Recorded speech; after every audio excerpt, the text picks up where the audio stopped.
So I currently work in central London 9 to 5, and the other day I realised that Sunshine on the Reaping was releasing, and I thought, why not pop to Waterstones before starting work at 9 and buy the book. So I was at Waterstones when it opened at 8:30. There was no one else there. I kind of thought maybe some other people might be there to buy the book. It was just me, and I went in and couldn't find the book, and so I asked the man working there. I was like, do you have Sunshine on the Reaping? And he was like, you're so early, we have not like put the book on display yet. So we went around the back, found me a copy, and I bought it. And I think, you know, that's what life is about, enjoying the little moments of like rewarding yourself, treating yourself. And I then read the book over the next few days, and it was so much fun. So firstly, my history with the Hunger Games. I remember I first was aware of the Hunger Games in a media studies class in like year 10 at school, and my media studies teacher played the trailer for the Hunger Games because she said it was a really well-designed trailer. My voice is slowly disappearing. And I thought the trailer was so cool. I'd never heard of that concept before, of like people thrown into an arena and having to fight to the death. And after watching the trailer, I was like, I need to do some more research. I found that books existed, and I read the books, and I really enjoyed them. And yeah, then I watched the movies. And now, as an adult, I'm still a big fan of the Hunger Games. And I think I almost appreciate them more now as an adult, because I think the ideas and concepts within the Hunger Games revealed to me more now that I have more experience in the world. I think the themes of like propaganda, corruption, tyranny are so relevant, and to do that through the lens of a really exciting, action-packed story kind of gives you the best of both worlds. It's both really enjoyable and exciting, and also has so many ideas that make you think. And what a well-constructed story. And so a little bit about what this book is in relation to the Hunger Games universe. So Sunshine on the Reaping follows Hamish Abernathy. I'm going to try my best to pronounce the names in this video, but the names are so wonderful that sometimes they're a bit tongue-twistery as well. So yes, we follow Hamish, who was the mentor to Katniss and Peter, who are the protagonists from the Hunger Games. And he won the 50th Hunger Games, and this is the story of those Hunger Games. And what is unique about these Hunger Games is that usually one boy and one girl from each district is chosen to partake in the Hunger Games, and then there is one winner, which means there are 24 participants in total. Now in this Hunger Games, 2 boys and 2 girls are each chosen from each district, which means that there are 48 participants in total. Maths. Now immediately that really raises the stakes. I mean, the chances of winning are minuscule. Things are not looking good. And before I start getting into spoilers, what I really enjoyed about this book were the connections between Hamish's story and Katniss's story. So in a lot of ways they are mirrors of each other, because in Hamish's story he is trying to destroy the arena. I don't think that's so much of a spoiler. Maybe you could find that in the summary of this book. And also in Catching Fire, in Katniss's story, she also tries to destroy the arena. So both are attempting to be this revolutionary figures from District 12. And I think it really works as a prequel, because we know that Katniss eventually does destroy the arena, and I think that helps the enjoyment of this book, because maybe if this was a standalone without any other source material, it would be very, very depressing. Okay, so there will be spoilers from this point on. I want to go through the book and the different things that happen, and talk about them because that's fun.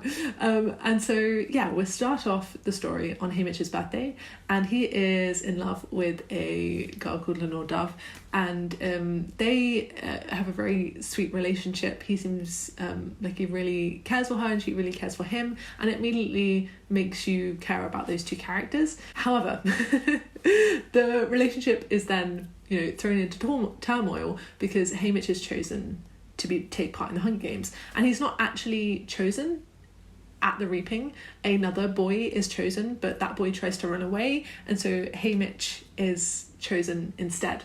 And I really enjoyed this part of the book because it highlighted the use of propaganda by the Capitol to create the narratives that they want to make, and how the participants don't really have control over their own destiny, because it's all constructed by the Capitol, especially in regards to the Hunger Games. And so, yeah, Haymitch is chosen when he shouldn't have been.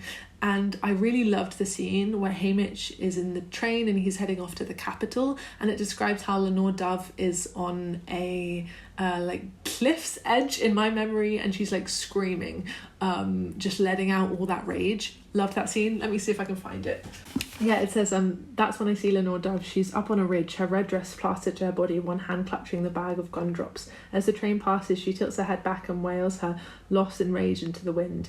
And even though it guts me, even though I smash my fists into the glass until they bruise, I'm grateful for her final gift, that she's denied Plutarch the chance to broadcast our farewell. The moment our hearts shattered, it belongs to us. And that theme of not wanting to let the Capitol control the destiny of the characters is prevalent throughout the story and also in the Hunger Games. And I like that a lot, because in a world where there is like no freedom, I think you want to hold on to those little bits of privacy and freedom that you can. And then Haymitch is shipped off to the Capitol. The other contestants are Wyatt, Luella and Macely again. Great names.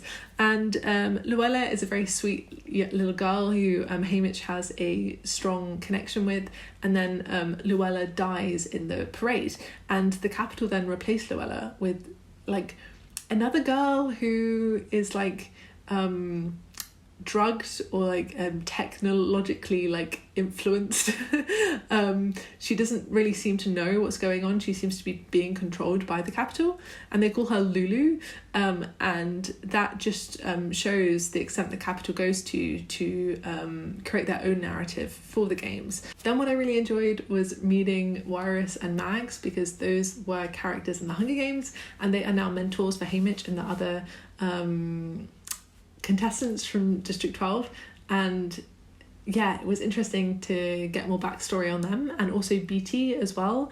And BT's storyline is so tragic within this. So he has a son called Ampert, and Ampert is a very sweet young boy, and BT tried to destroy something within the Capitol, and so as a consequence the Capitol is punishing him by making his son take part in the Hunger Games, and Ampert's end is just awful. So later on in the arena, there are these mutts that have been programmed specifically to hunt down and to kill Ampert. So Haymitch tries to save him, but he can't, because those mutts are like designed just to kill Ampert. So it just shows how much that BT has been through, and shows why his desire for revenge in Catching Fire was like there. And yes, as the story progresses, Haymitch gets to know the other participants, and what I love about the Hunger Games stories is the building of tension. So we are really like growing anticipation for these games to start, and it really just, what a page turner. And then the games begin, and I really liked the location for these games. So it's in like a beautiful landscape, which I thought was nice because of the juxtaposition. So you have an arena where 47 people are going to be killed, but you make the environment lavish and lovely, and what a great juxtaposition.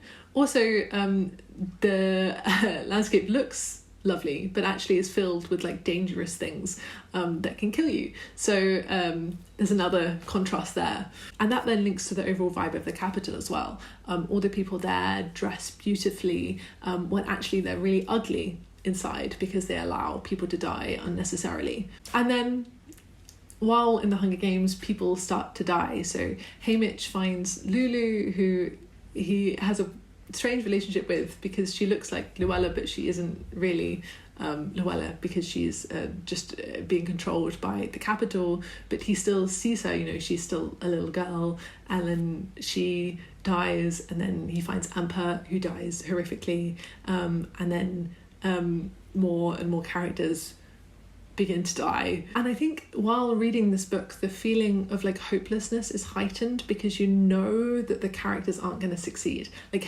we already know that the Hunger Games continue for another 25 years. So you feel a sense of hopelessness because you so want them to succeed, but you know that they won't. And so in the last attempt to try and destroy the arena, Haymitch tries to detonate a bomb, doesn't work. And then Haymitch returns to the capital. He realizes that the games have been heavily edited, and that is a massive theme within this book of like propaganda and how the state can control what the public perceive. And yeah, that's a theme that's very relevant today because there's a lot of stuff on the internet that isn't true. And then the ending is so tragic.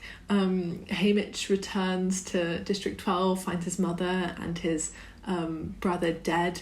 He gets a reunion with Lenore Dove, but then she dies in his arms. And I was expecting that to happen because of course Lenore Dove is not in the Hunger Games, and Haymitch, from what we see, doesn't really have any family. But the just tragedy of the ending is heartbreaking, and you really come to understand who Haymitch is at the beginning of the Hunger Games, why he is an alcoholic, why he is as despondent as he is. And then at the end of the book we get this very short epilogue which is set after the Hunger Games series, and so we get references to Katniss and Peter and Katniss's father, who is in this book too, who Haymitch was friends with. And I really liked the references as well to the Ballad of Songbirds and Snakes. So the book ends with, "I know one thing though, the capital can never take Lenore Dove from me again. They never really did in the first place. Nothing you can take from me is ever worth keeping, and she is the most precious thing I've ever known." And that is also a song from the Ballad of Songbirds and Snakes. "Nothing you can take from me is ever worth keeping." He also mentions the old there before in the paragraph before, which is another song in Ballads of Songbirds and Snakes. And I loved that callback because I love a good reference in a book to a previous book within the series. And I really love how she didn't just create a prequel that kind of just stood on its own. I love how she tried to tie it to the Hunger Games series and also Ballads of Songbirds and Snakes and make it feel like it was needed to be told, that it fits within the stories that already exist. And she really did that well. And it's really made me want to read the Hunger Games again and like think critically about what they're exploring, because I think they have a lot to say. Okay, thank you very much for watching. Have you read this book? What did you think of it? Let me know, and I'll see you in another video soon. Bye bye.